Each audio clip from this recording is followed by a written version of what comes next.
Perkenalkan, saya Hananda Patrisina Rizky. Saya Delvina Faida, Mahasiswa Sistem Informasi. Di sini kami akan menjelaskan mengenai jenis-jenis e-marketing untuk memenuhi tugas e-bisnis. Sekian pembukaan dari kami. Selanjutnya kita masuk ke pembahasan. Yang pertama yaitu definisi e-marketing. E-marketing adalah kegiatan pemasaran produk dan jasa melalui internet yang mencakup perencanaan, penetapan harga, promosi, dan penjualan. Perkembangan internet telah mengubah aktivitas pemasaran dari metode manual ke digital serta memudahkan komunikasi antara perusahaan dan konsumen. E-marketing mempengaruhi keputusan ketat sehingga perusahaan harus meningkatkan strategi pemasaran, menawarkan harga yang menarik, serta terus berinovasi agar tetap unggul dalam persaingan. Ini ada jenis-jenis e-marketing, yaitu yang pertama affiliate program, yang kedua search engine optimization atau SEO, yang ketiga email campaign, yang keempat banner exchange, yang kelima bisnis website, dan yang terakhir ada mobile phone marketing. Nah, yang pertama yaitu definisi affiliate program. Affiliate adalah sistem bisnis online di mana seorang pemasar di internet fokus pada pemasaran produk milik orang lain dengan imbalan berupa komisi setiap penjualan produk tersebut oleh afiliat yang bersangkutan. Terjemahan dari affiliate adalah afiliasi. Terdapat kelebihan dan kekurangan dari program affiliate. Yang pertama, kelebihannya adalah biaya promosi rendah atau berbasis komisi. Yang kedua, memperluas jangkauan pasar. Yang ketiga, resiko kerugian kecil. Yang keempat, meningkatkan penjualan tanpa banyak tenaga internal. Kekurangannya yang pertama yaitu kontrol promosi terbatas. Kedua, risiko kecurangan afiliator. Yang ketiga, citra merek bisa rusak. Dan yang terakhir, ketergantungan pada performa afiliator. Nah, di sini terdapat contoh penerapan program affiliate diambil dari jurnal implementasi tata jualan dalam program Shopee. Aplikasi Shopee adalah platform perdagangan elektronik untuk jual beli online dengan mudah dan cepat. Shopee menawarkan berbagai macam produk mulai dari produk fashion, elektronik, kosmetik, perlengkapan bayi, dan masih banyak lagi. Shopee hadir dalam bentuk aplikasi mobile untuk memudahkan penggunanya dalam melakukan kegiatan belanja online tanpa harus membuka website melalui perangkat komputer. Shopee Affiliate Program adalah program Shopee yang menawarkan penghasilan tambahan untuk para content creator hanya dengan mempromosikan produk Shopee di media sosial. Nah, di sini ada proses pendaftaran affiliate. Yang pertama yaitu mengunduh dan mendaftar aplikasi Shopee. Calon afiliator terlebih dahulu mengunduh aplikasi Shopee melalui Play Store atau App Store, kemudian melakukan pendaftaran akun Shopee menggunakan nomor telepon, email, atau akun media sosial. Yang kedua yaitu mengakses menu Shopee Affiliate Program. Setelah terdaftar sebagai pengguna Shopee, calon afiliator masuk ke menu akun saya, lalu memilih fitur Shopee Affiliate Program dan menekan opsi gabung sekarang. Yang ketiga, mengisi formulir pendaftaran. Yang pertama, calon afiliator diwajibkan mengisi data diri antara lain akun media sosial yang aktif dan terbuka untuk umum, lalu identitas diri seperti KTP, NPWP jika ada, terus nomor rekening bank yang sesuai dengan identitas. Lalu ada alamat email dan data pendukung lainnya. Yang keempat, proses verifikasi oleh pihak Shopee. Setelah formulir dikirim, Shopee melakukan proses verifikasi data selama kurang lebih 3 kali 24 jam kerja. Yang terakhir yaitu penerimaan sebagai afiliator. Apabila data dinyatakan memenuhi syarat dan ketentuan, pendaftar akan menerima email konfirmasi dan secara resmi terdaftar sebagai afiliator Shopee. Yang kedua yaitu search engine optimization. SEO atau dikenal dengan optimasi mesin pencarian merupakan sebuah tools pemroses pada website guna mengoptimalkan visibilitas pada website yang bertujuannya untuk meningkatkan kualitas trafik serta jumlah pengunjung melalui search engine menuju ke website spesifik dengan menggunakan proses algoritma atau kerja mesin pencari tersebut melakukan mekanisme tertentu dengan modifikasi terhadap halaman website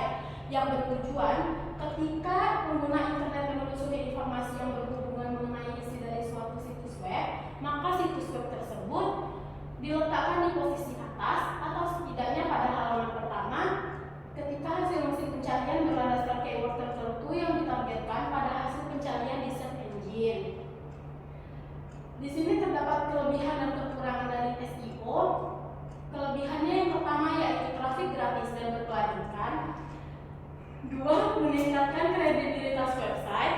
Yang ketiga, efektif untuk jangka panjang. Yang keempat, target pasar lebih tepat. Nah, terdapat pula kekurangannya. Yang pertama yaitu hasil tidak instan. Yang kedua, algoritma mesin pencari sering berubah. Yang ketiga, membutuhkan keahlian khusus. Yang keempat, persaingan kata kunci tinggi. Nah, contoh penerapannya diambil dari jurnal optimalisasi Search Engine Optimization atau SEO untuk meningkatkan pemasaran digital pada website PT Petro Jaya Samudra. PT Petro Jaya Samudra menerapkan SEO pada website perusahaan sebagai upaya meningkatkan visibilitas dan jumlah pengunjung melalui mesin pencari. Penerapan SEO ini difokuskan pada optimalisasi konten website agar lebih mudah terdeteksi oleh Google sehingga website dapat muncul yang pada halaman hasil pencarian berdasarkan kata kunci yang relevan. Di sini terdapat proses penerapannya, yaitu yang pertama identifikasi masalah, yaitu merumuskan dan menentukan permasalahan yang sedang dialami website PT Petro Jaya Samudra sekarang ini. Yang kedua, perancangan Search Engine Optimization. Perancangan penerapan optimalisasi SEO yang bertujuan untuk mengoptimalkan kurangnya pengunjung pada kualitas volume dan trafik pengunjung serta visabilitas karena sulit terdeteksi oleh mesin pencarian pada website Petro Jaya Samudra. Yang ketiga yaitu implementasi SEO. Difokuskan pada optimalisasi meta title, meta description, dan meta keyword. Yang keempat, pengujian Search Engine Optimization, yaitu pengujian dalam menggunakan indeks website menggunakan kata kunci, yakni memasukkan serta mencari kata kunci di mesin pencarian, SEO checker, dan Search Engine Result Page atau SERP, yang bertujuan untuk memeriksa visibilitas website apakah dapat ditampilkan dan terindeks pada hasil penelusuran halaman mesin pencarian atau tidak. Nah, yang terakhir yaitu hasil analisis data SEO, hasil analisis volume dan trafik kunjungan menggunakan tools Google Search Console dan tools AIO SEO. Skor menunjukkan adanya peningkatan trafik dan skor optimasi SEO, sehingga dapat disimpulkan bahwa penerapan SEO dapat meningkatkan kinerja website PT Petro Jaya Samudra. Yang ketiga yaitu email campaign. Email marketing merupakan bentuk direct marketing yang menggunakan email sebagai media penyampaian pesan promosi kepada audiens tertentu. Nah, email campaign ini merupakan penerapan dari email marketing yang dilakukan secara terencana dan terstruktur dalam suatu rangkaian pengiriman email untuk mencapai tujuan pemasaran tertentu. Adapun kelebihan dan kekurangannya, kelebihannya pertama yaitu biayanya murah, yang kedua mudah dipersonalisasi, yang ketiga tingkat konversi tinggi, yang keempat efektif membangun loyalitas pelanggan. Nah, ada pula kekurangannya, yang pertama mudah masuk spam, yang kedua membutuhkan database email valid, yang ketiga bisa dianggap mengganggu, dan yang terakhir open rate tidak selalu tinggi. Contoh penerapannya diambil dari jurnal implementasi email campaign sebagai media pemasaran dengan bahasa pemrograman HTML di SMK Tauku Umat. Penerapan dilakukan melalui implementasi email campaign sebagai media pemasaran digital dengan memanfaatkan bahasa pemrograman HTML. Pembuatan email campaign dilakukan dengan bantuan aplikasi Sendinblue. Implementasi ini bertujuan untuk menghasilkan desain email yang menarik dan mudah dipahami sehingga informasi produk dapat tersampaikan secara efektif kepada pelanggan sebagai bagian dari strategi pemasaran digital. Proses penerapannya yaitu pertama pengenalan email campaign dan HTML. Peserta diberi pemahaman dasar tentang apa itu email campaign, yang kedua fungsi email campaign dalam pemasaran dan dasar-dasar HTML untuk email. Lalu yang kedua penggunaan tools Sendinblue. Dijelaskan bahwa email campaign diterapkan dengan menggunakan aplikasi Sendinblue, memanfaatkan fitur pengiriman email pemasaran, lalu mengirim email promosi ke alamat email lain.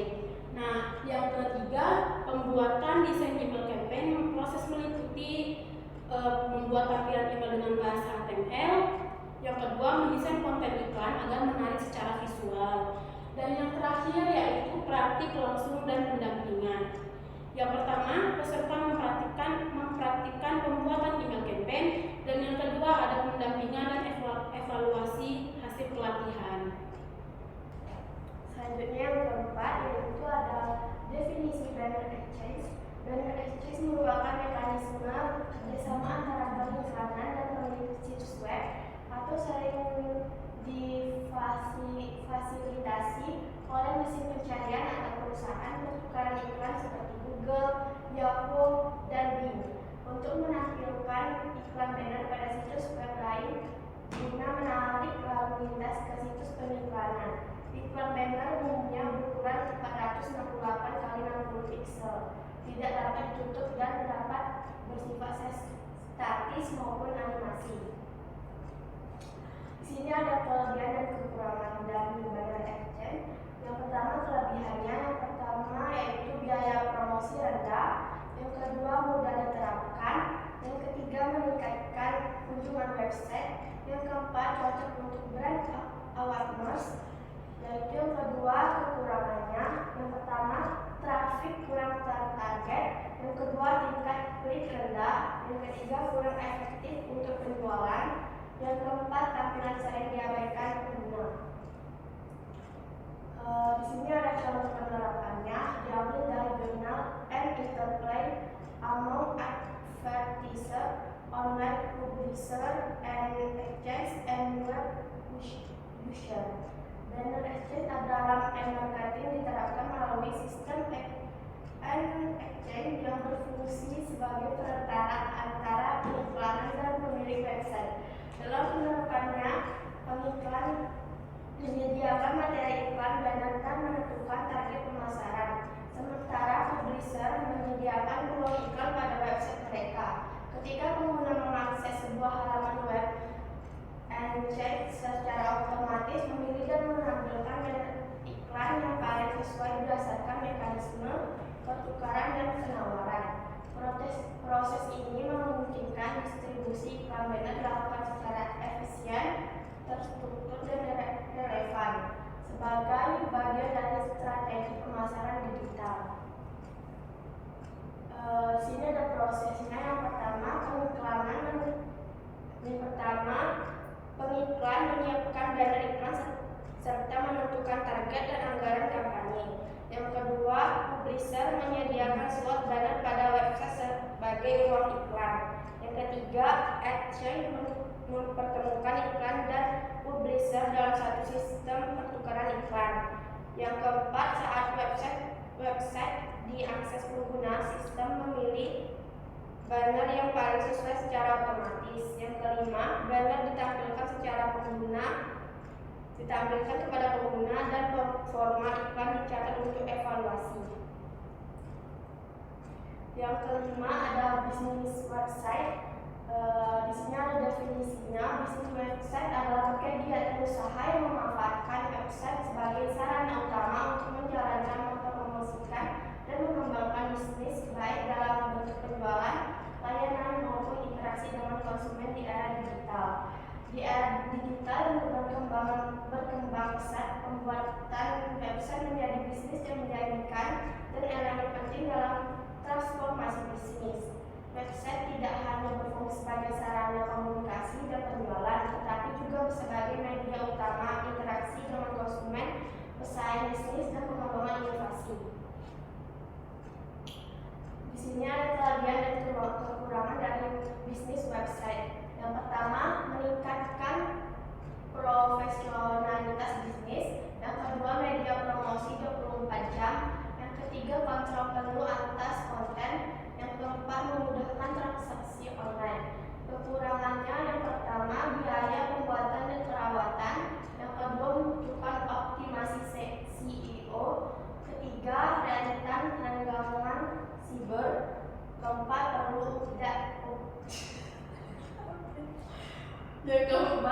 yang keempat perlu update konten rutin. Sini ada contoh penerapannya.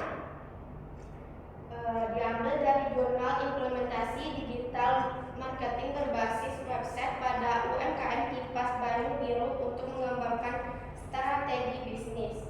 Website berperan penting dalam meningkatkan daya saing UMKM di era digital sebagai media promosi perluasan jangkauan pasar dan pembentuk citra profesional.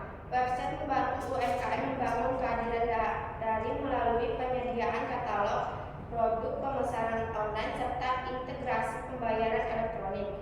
Selain itu, integrasi website dengan media sosial dan e-commerce terbukti mampu meningkatkan visibilitas produk dan mempercepat proses transaksi. Di sini ada prosesnya. Yang pertama, website digunakan sebagai media promosi UMKM Kipas Banyu Biru. Yang kedua, menampilkan profil usaha, produk, harga, dan kontak pemesanan. Yang ketiga, pelanggan mengakses website untuk melihat dan memilih produk. Yang keempat, pemesanan dilakukan secara online melalui website atau WhatsApp. Yang kelima, UMKM mengkonfirmasi pesanan dan pembayaran produk diproses dan dikirim ke pelanggan.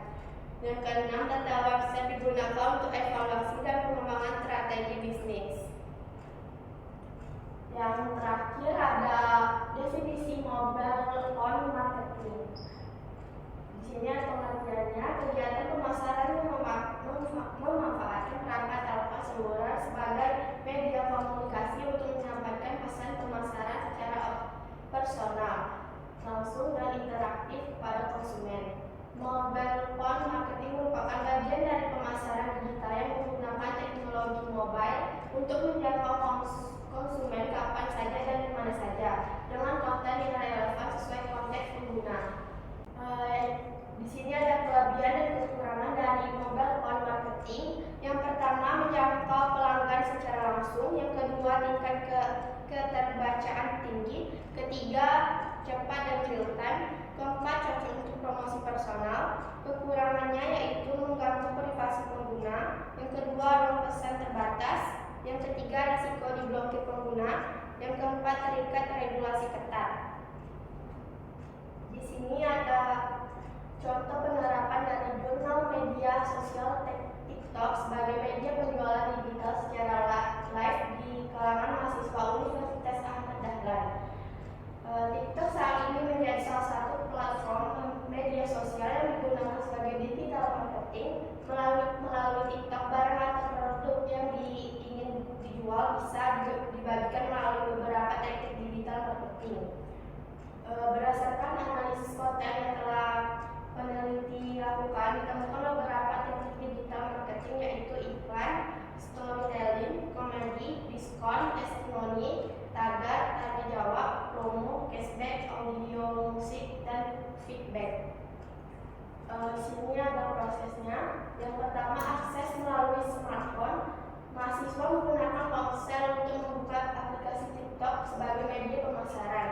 Yang kedua, pelaksanaan live streaming. Penjual melakukan siaran langsung untuk promosi produk secara visual dan verbal. Yang ketiga, interaksi real time. Terjadi komunikasi langsung melalui fitur komentar dan chat antara penjual dan calon pembeli. Yang keempat, penyampaian informasi produk. Penjual menjelaskan harga, manfaat, dan keunggulan produk secara langsung. Yang kelima, keputusan pembeli. Konsumen terdorong membeli karena kemudahan akses, kepercayaan, dan respon cepat. Yang terakhir, transaksi digital. Pembeli dan pembayaran dilakukan langsung melalui fitur TikTok di smartphone. Jadi kesimpulannya dapat diambil adalah berdasarkan contoh penerapan yang diambil dari berbagai jurnal ilmiah, dapat disimpulkan bahwa setiap jenis teknik marketing memiliki keunggulan dan karakteristik masing-masing. Namun penerapan e-marketing akan lebih optimal apabila dilakukan secara integrasi dan disesuaikan dengan tujuan bisnis serta target pasar. Dengan strategi yang tepat, e-marketing mampu meningkatkan visibilitas bisnis, memperluas jangkauan pasar, serta memperkuat hubungan antara perusahaan dan konsumen. Sekian presentasi dari kami, kurang lebihnya kami mohon maaf. Kami akhiri.